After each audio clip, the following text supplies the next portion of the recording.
Relatos Imperecederos, un podcast dedicado a las novelas de John Ronald Reuel Tolkien.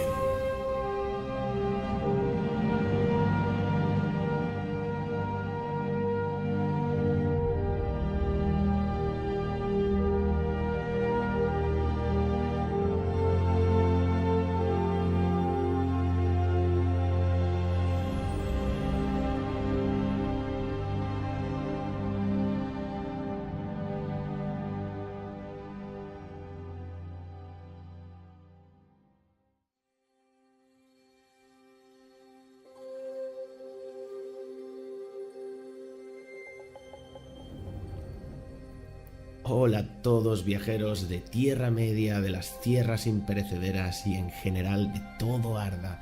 Bienvenidos a este primer programa de Relatos Imperecederos. Mi nombre es Nathan y bueno, voy a guiar un poco lo que va a ser este programa. Pero antes quería explicar pues cómo va a funcionar. Este programa va dedicado a las obras y novelas de J.R.R. Tolkien, como sabéis. Y lo único, pues que quería darle un toque especial. Voy a ir haciendo narraciones a lo largo de todos estos programas, que por cierto, ya sé cuántos programas va a tener esta temporada y cuáles van a ser los temas a tratar. Van a ser relatos especialmente de El Silmarillion, relatos tal cual están en el libro, no voy a modificar nada. Lo único que he querido darle un toque personal, no estoy diciendo que haya inventado yo una forma de narrar nueva, lo único que me he permitido el lujo de crear un personaje, puesto que para que sea la narración, para que el oyente se inmerse aún más en la narración y sea como más apetecible y más adictiva, he querido crear como una situación, un lugar y un ambiente, ¿no? Entonces he creado un personaje llamado Glaufagir y bueno, que regenta la torre del archivo de Minas Tirith, también invención mía. Y que, bueno, tampoco quiero desvelar mucho más, porque esto lo vais a ir viendo a lo largo de las narraciones. Lo que sí que quiero avisar es que hay como una pequeña introducción antes de que Glaufagir empiece a narrar, y todo lo que se diga en esta introducción quiero que se aclare de que es invención mía. Es decir, habrá algunos datos que vosotros los vais a identificar, que sí que son reales, obviamente. Pero hay otros que no están registrados en ningún libro ni nada de esto. Es una pura invención mía. Simplemente, pues, como he dicho, y si no lo he dicho, para crear un ambiente, un lugar y una situación, ¿no? No quiero revelar nada más porque vais a ir viéndolo a lo largo de todos estos programas. Vamos a ir conociendo a Glaufagir, a todo su entorno. Y nada, amigos, para este primer programa he decidido que lo mejor es relatar el Ainulindale. Creo que si vamos a empezar a escuchar relatos, hay que ponerse, digamos, un poco al día de cómo comenzó todo, y creo que el Ainulindale es lo mejor. Bueno, no me lío más, que me empiezo aquí a liar a hablar, y os dejo con Glaufagir.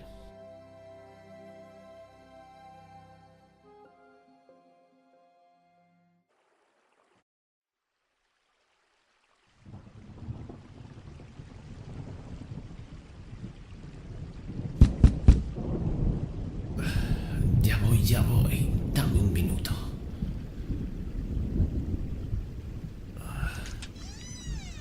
Vaya, pasa. Sinuosas son las escaleras hasta mis estancias, pero no tanto como la lluvia ahí fuera. Bienvenido, viajero. Mi nombre es Glaufagir. Toma asiento, por favor, ahí junto al fuego. Mi joven aprendiz Cierdas me dijo que vendrías a verme, pues una sombra de duda invade en tu corazón. ¿Quieres saber sobre los días antiguos, al parecer, Tus pasos te han traído hasta la torre de los archivos de Minas Tirith, que por cierto yo regento, pues te diré algo que no está escrito en ningún lugar. Hace mucho tiempo, los últimos elfos pusieron rumbo a los puertos grises para así dejar Arda. Pero los pocos grandes elfos, aquellos que sirvieron como reyes, dejaron aquí los pergaminos que hablaban de los Valar, la creación de Arda y los grandes acontecimientos. Y aquí ahora estás tú y me preguntas por cómo fue esa creación. Así pues, ponte cómodo y sírvete un poco de esta hidromiel y presta atención. Aquí comienza el Ainulindale.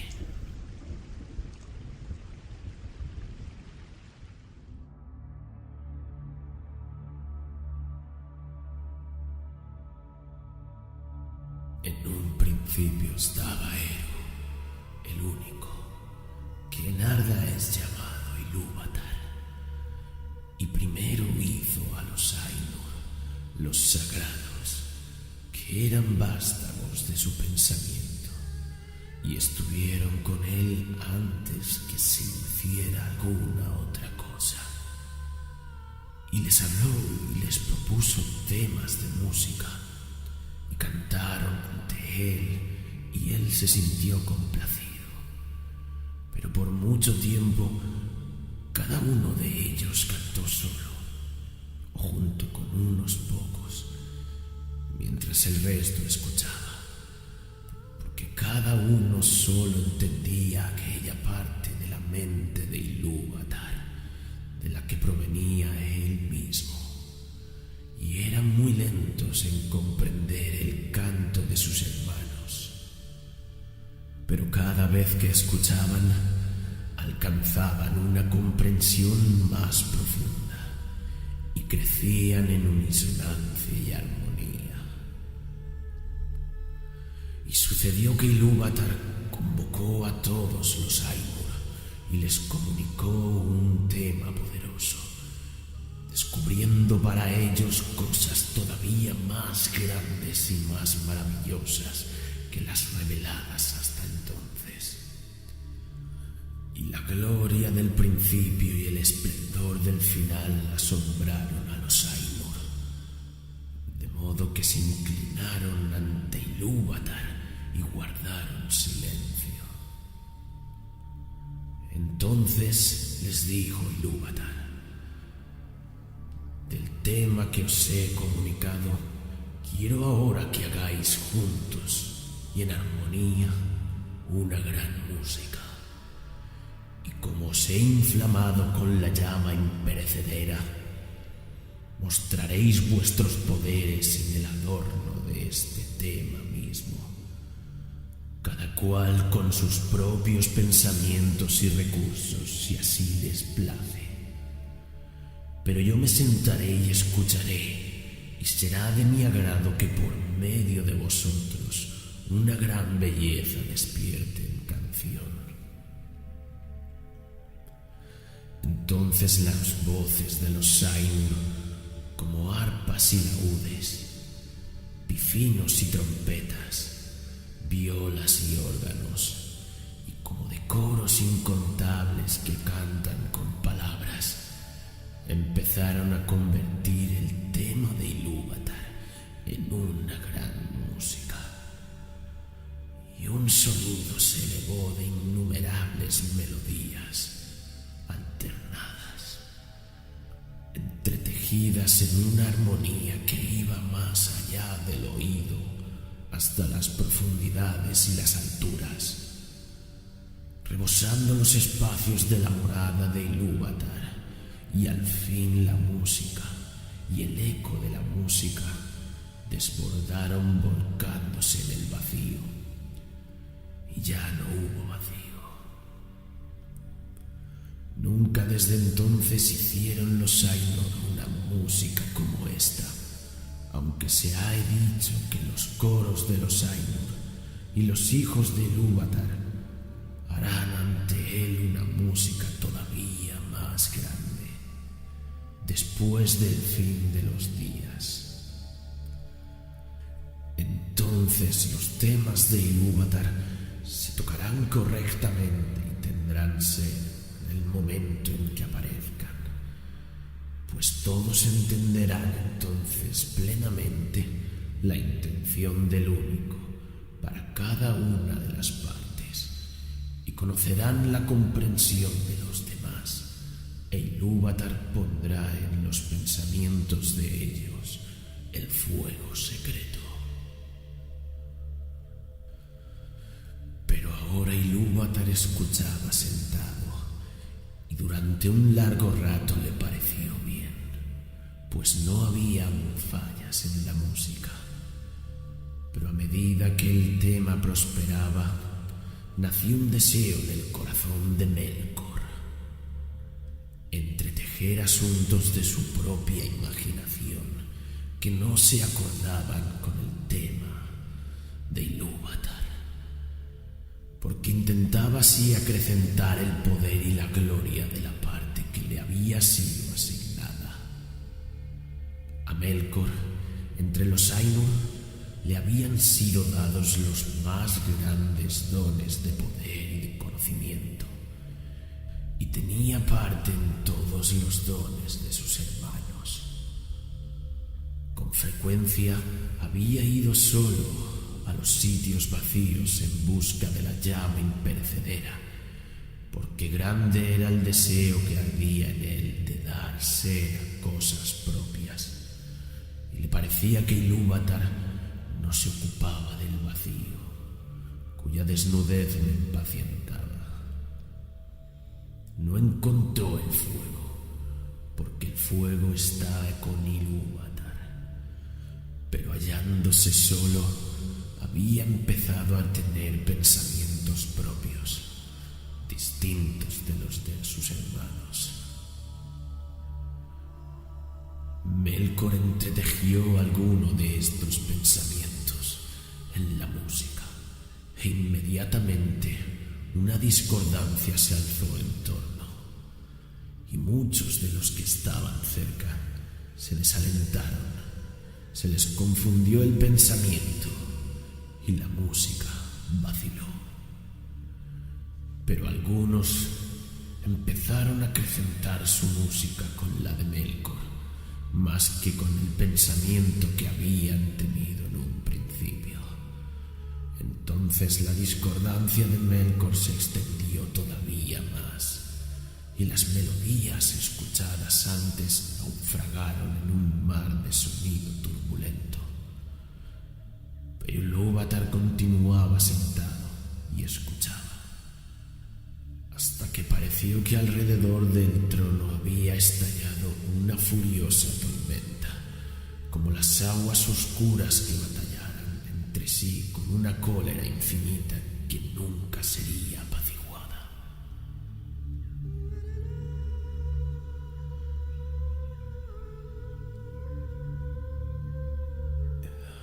Entonces Ilúvatar se puso de pie, y los Ainur vieron que sonreía, y levantó la mano izquierda, y un nuevo tema nació en medio de la tormenta.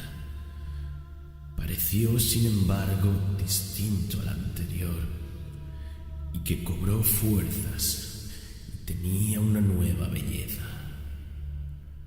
Pero la discordancia de Melkor se elevó rugiendo y luchó con él, y una vez más hubo una guerra de sonidos más violenta que antes, hasta que muchos de los Ainur se desanimaron y no cantaron más, y Melkor predominó.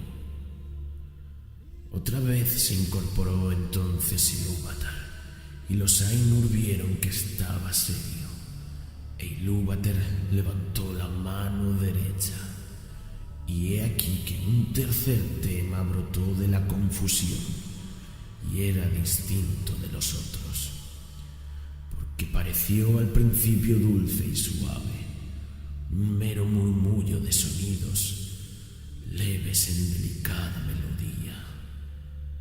Pero pero no pudo ser apagado y adquirió poder y profundidad. Y pareció por último que dos músicas se desenvolvían a un tiempo ante el asiento de Ilúvatar, por completo discordante. La una era profunda, vasta y hermosa, pero lenta y mezclada con un dolor sin medida, que era la fuente principal de su belleza. La música de Melkor había alcanzado ahora una unidad propia, pero era estridente, vana e infinitamente repetida y poco armónica, pues sonaba como un clamor de múltiples trompetas que bramaban unas pocas notas, todas al unísono. Intentó ahogar a la otra música con una voz violenta, pero pareció que la música de Ilúvatar se apoderaba de algún modo de las notas más triunfantes y las entretejidas en su propia solemne estructura. En medio de esta batalla que sacudía las estancias de Ilúvatar y estremecía unos silencios hasta entonces inmutables, Ilúvatar se puso de pie por tercera vez. Y era terrible mirarlo a la cara. Levantó entonces ambas manos y en un acorde más profundo que el abismo, más alto que el firmamento, penetrante como la luz de los ojos de Ilúvatar, la música cesó.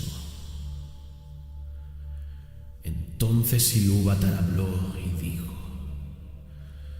poderosos son los Ainur, y entre ellos el más poderoso es Melkor. Pero sepan él y todos los Ainur que yo soy Ilúvatar. Os mostraré las cosas que habéis cantado, y así veréis qué habéis hecho. Y tú, Melkor, verás que ningún tema puede tocarse que no tenga en mí su fuente más profunda, y que nadie puede alterar la música a mi pesar, porque aquel que lo intente probará que es solo mi instrumento para la creación de cosas más maravillosas todavía que él no ha imaginado. Entonces los Ainur tuvieron miedo, aunque no habían comprendido qué les decía Ilúvatar. Y llenóse Melkor de vergüenza, de la que nació un rencor secreto. Pero Ilúvatar se irguió resplandeciente y se alejó de las hermosas regiones que había hecho para los Ainur, y los Ainur lo siguieron. Pero cuando llegaron al vacío, Ilúvatar les dijo: contemplad vuestra música. Y les mostró una escena, dándoles vista donde antes había habido solo oído. Y los Ainur vieron un nuevo mundo hecho visible para ellos. Y era un globo en el vacío, y en él se sostenía, aunque no pertenecía al vacío. Y mientras lo miraban y se admiraban, este mundo empezó a desplegar su historia, y les pareció que vivía y crecía. Y cuando los Ainur hubieron mirado un rato en silencio, volvió a hablar Ilúvatar: contemplad vuestra música. Este es vuestro canto, y cada uno de vosotros encontrará en él, entre lo que os he propuesto, todas las cosas que en apariencia habéis inventado o añadido. Y tú, Melkor, descubrirás los pensamientos secretos de tu propia mente, y entenderás que son solo una parte del todo y tributarios de su gloria. Y muchas otras cosas dijo Ilúvatar. a los Ainur en aquella ocasión, y por causa del recuerdo de sus palabras y por el conocimiento que cada uno tenía de la música que él mismo había compuesto, los Ainur saben mucho de lo que era, lo que es y lo que será, y pocas cosas no ven. Sin embargo, algunas cosas hay que no pueden ver, ni a solas ni aun consultándose entre ellos, porque a nadie más que a sí mismo ha revelado Ilúvatar todo lo que tiene él en reserva, y en cada edad aparecen cosas nuevas e imprevistas, pues no proceden del pasado. Y así fue que mientras esta visión del mundo se desplegaba ante ellos, los Ainur vieron que contenía cosas que no habían pensado antes, y vieron con asombro la llegada de los hijos de Ilúvatar y las estancias preparadas para ellos, y advirtieron que ellos mismos, durante la labor de la música, habían estado ocupados en la preparación de esta morada, pero ignorando que tuviese algún otro propósito de su propia belleza, porque sólo él había concebido a los hijos de Ilúvatar, que llegaron con el tercer tema, y no estaban en aquel que Ilúvatar había propuesto en un principio, y ninguno de los Ainur había intervenido en esta creación. Por tanto, mientras más los contemplaban, más los amaban, pues eran criaturas distintas de ellos mismos, extrañas y libres, las que veían reflejada de nuevo la mente de Ilúvatar, y conocieron aún entonces algo más de la sabiduría de Ilúvatar, que de otro modo habría permanecido oculta aún para los Ainur.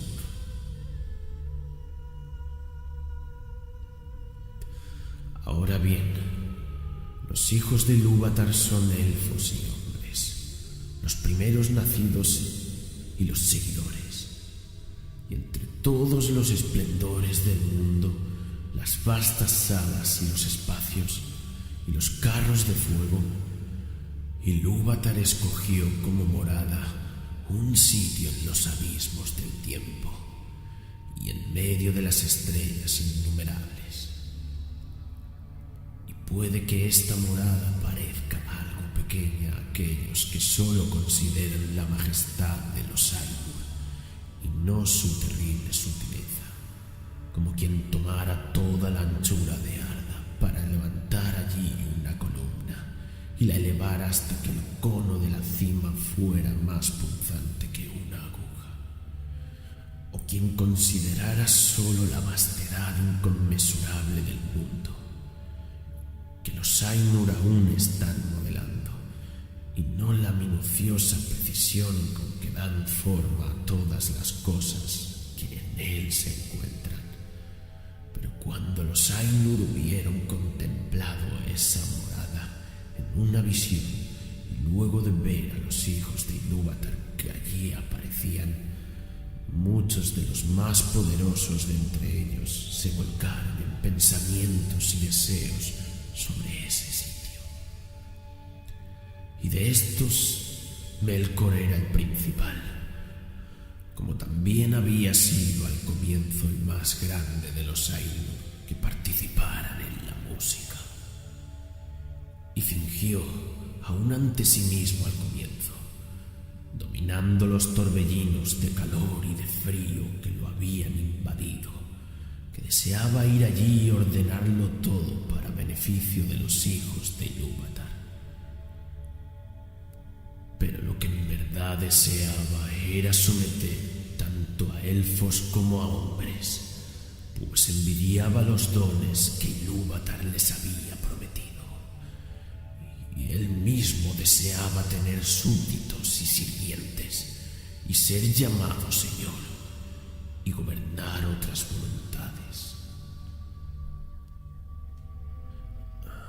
Pero los Ainur contemplaron esa habitación puesta en los vastos espacios del mundo, que los elfos llamaban Arda, la tierra, y los corazones de todos se regocijaron en la luz, y los ojos se les alegraron con la contemplación de tantos colores, aunque el rugido del mar los inquietó sobremanera. Y observaron los vientos y el aire, y las materias de que estaba hecha Arda, el hierro y la piedra, la plata y el oro, y muchas otras sustancias, pero de todas ellas el agua fue la que más alabaron.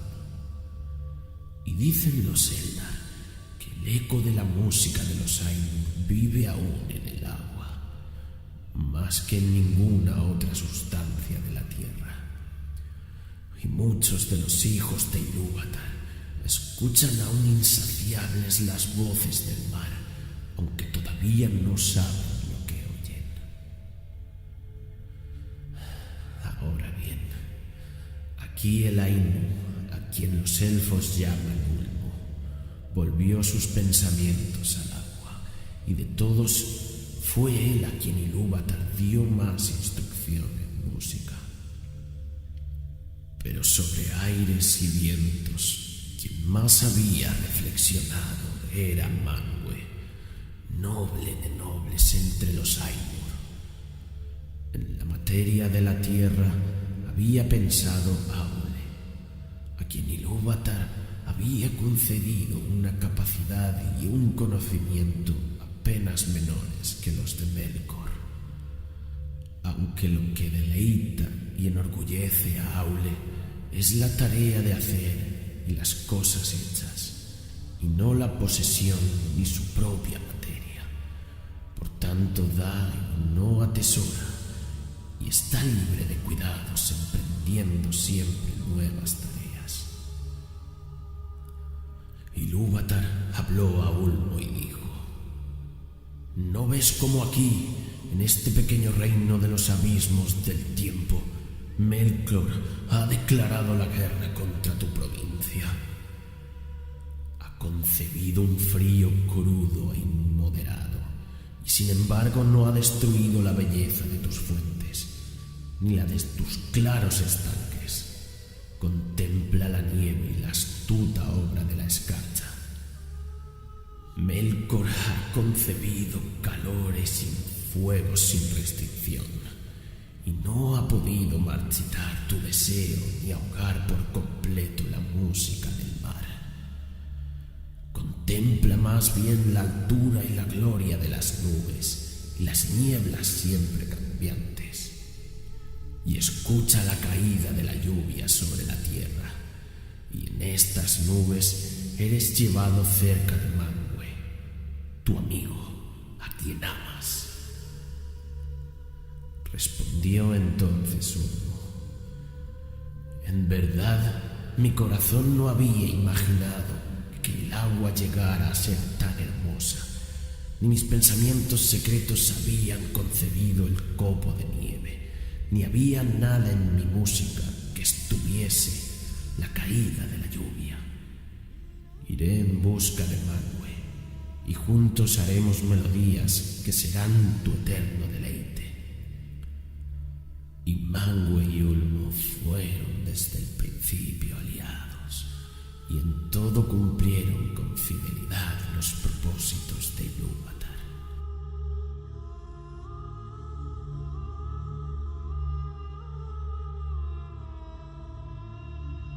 Pero mientras Ulmo hablaba todavía y los Ainur miraban absortos, la visión se apagó y se ocultó a los ojos de todos, y les pareció que en ese momento percibían algo distinto: la oscuridad que no había conocido antes excepto en pensamiento.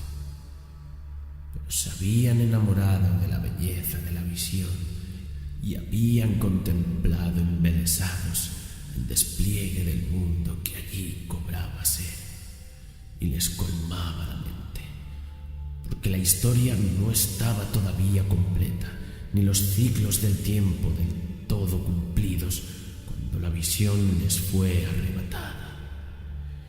Y han dicho algunos que la visión cesó antes de que culminara el dominio de los hombres y la desaparición de los primeros nacidos.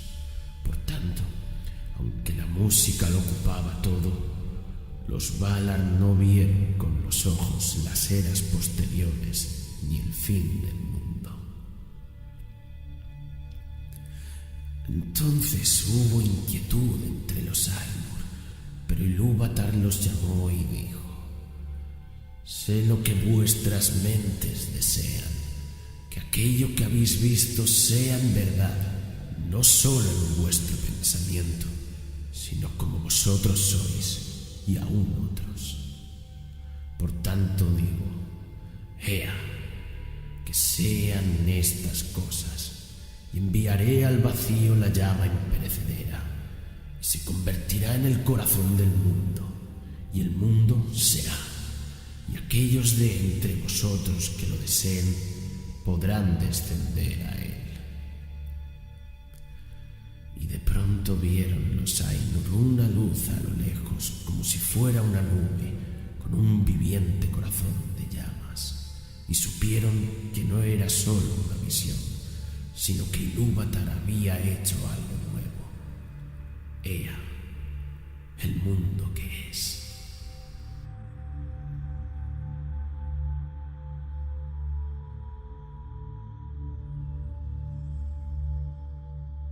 Así sucedió, pues, que de los Ainur algunos siguen viviendo morando con Ilúvatar, más allá de los confines del mundo. Pero otros, y entre ellos muchos de los más grandes y más hermosos, se despidieron de Ilúvatar y descendieron al mundo.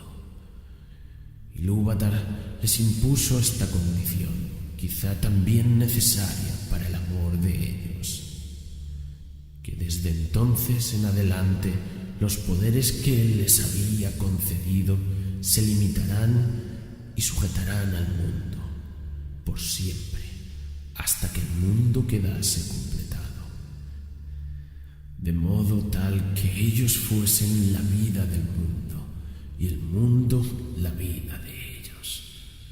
Y por esto mismo se los llama los Valar, los poderes del mundo. Pero al principio, cuando los Valar entraron en Ea, se sintieron desconcertados y perdidos, pues les pareció que nada de lo que habían visto en la visión estaba hecho todavía, y que todo estaba a punto de empezar y aún informe y a oscuras, porque la gran música no había sido sino el desarrollo y la floración del pensamiento en los palacios intemporales, y lo que habían visto solo una prefiguración. Pero ahora habían entrado en el principio del tiempo y advertían que el mundo había sido solo precantado y predicho, y que ellos tenían que completarlo. De modo que empezaron sus grandes trabajos en desiertos inconmensurables e inexplorados, y en edades incontables y olvidadas, hasta que en los abismos del tiempo y en medio de las vastas estancias de Ea hubo una hora y un lugar en los que fue hecha la habitación de los hijos de Ilúvatar. Y en estos trabajos Manwë y Aule y Ulmo se empeñaron más que otros.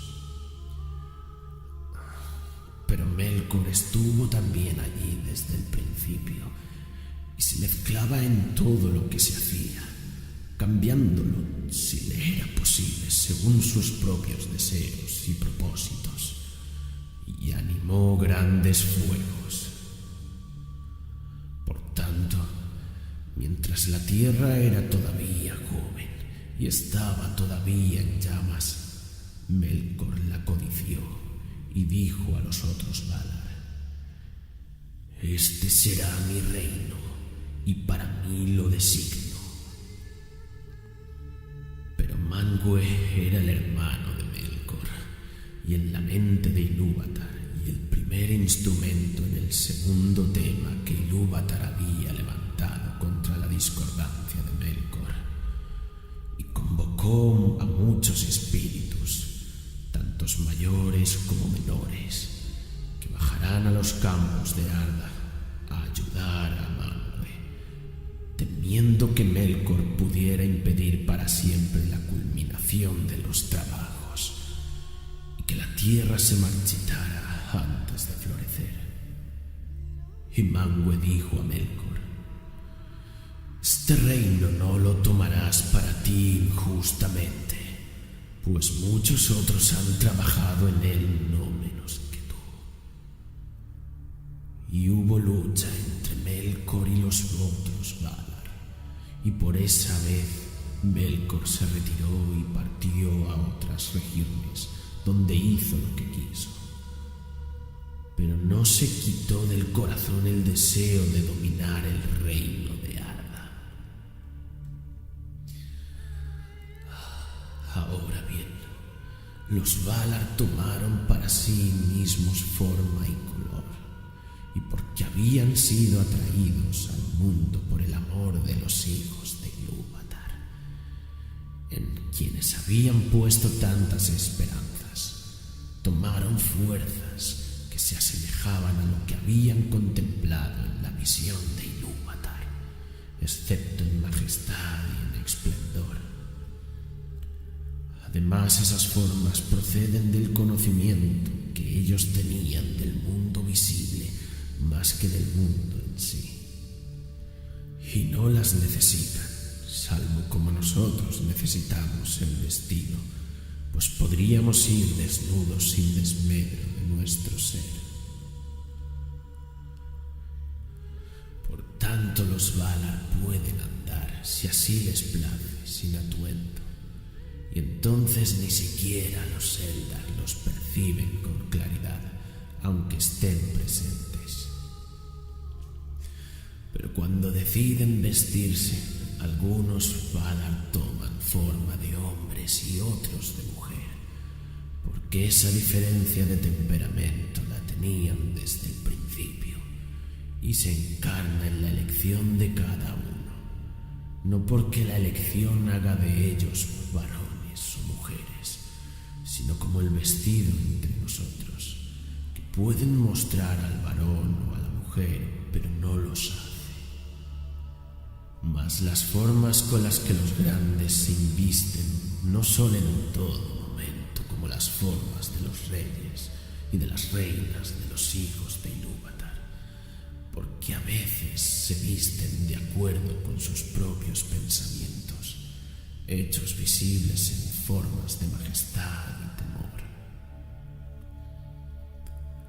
Y los Valar convocaron a muchos compañeros, algunos menores y otros tan poderosos como ellos, y juntos trabajaron en el ordenamiento de la tierra y en el apaciguamiento de sus túmulos.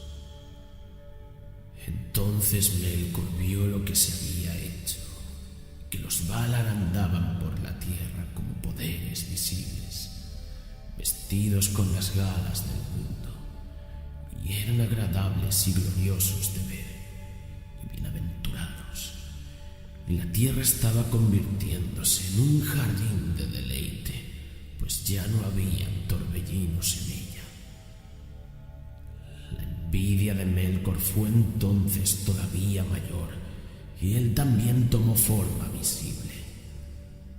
Pero a causa del temple de Melkor y de la malicia que ardía en él, esa forma era terrible y oscura, y descendió sobre Arda con poder y majestad más grandes que los de ningún otro Valar, como una montaña que vadea el mar y tiene la cabeza por encima de las nubes, vestida de hielo y coronada de fuego y humo.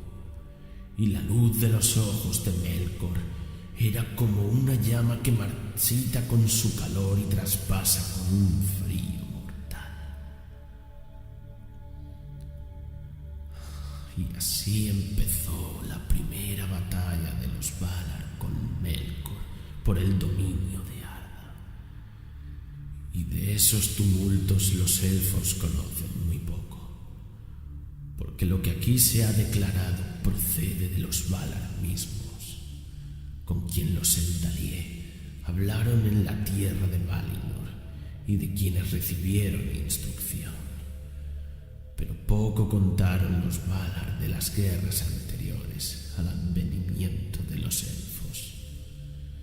Se dice, no obstante, entre los Eldar que los elfos se esforzaron siempre, a pesar de Melkor, por gobernar la tierra y prepararla para la llegada de los primeros nacidos. Y construyeron tierras, y Melkor las destruyó. Cavaron valles, y Melkor los levantó. Tallaron montañas, y Melkor las derribó. Ahondaron mares, y Melkor los derramó. Y nada podía convertirse en paz ni desarrollarse, pues no bien empezaban los Valar una obra, Melkor las deshacía o corrompía.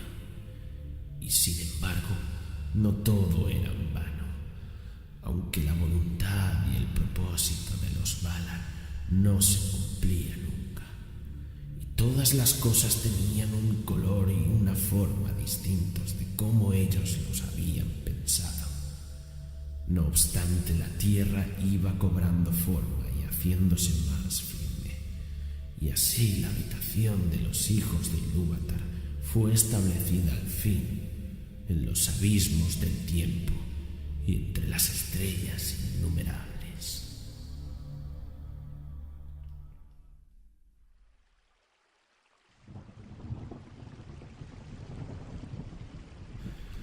Bueno, viajero, aquí finaliza el Ainulindale. Espero que haya despejado todas tus dudas. El saber no ocupa lugar, y para entender qué ocurre en el presente, siempre es bueno saber y conocer el pasado. Vuelve cuando tengas más dudas o quieras saber algo más sobre los días antiguos.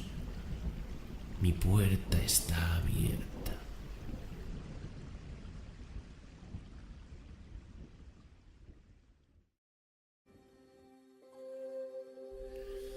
Bueno, ¿qué os ha parecido Glaufagir? A mí la verdad es que es un personaje que conforme ha ido cogiendo forma, la verdad es que me ha ido gustando más y es posible que lo vaya desarrollando más.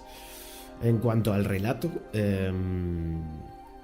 espero que os haya gustado el Ainulindale. Seguiré con esta dinámica, seguiré tratando de mejorar.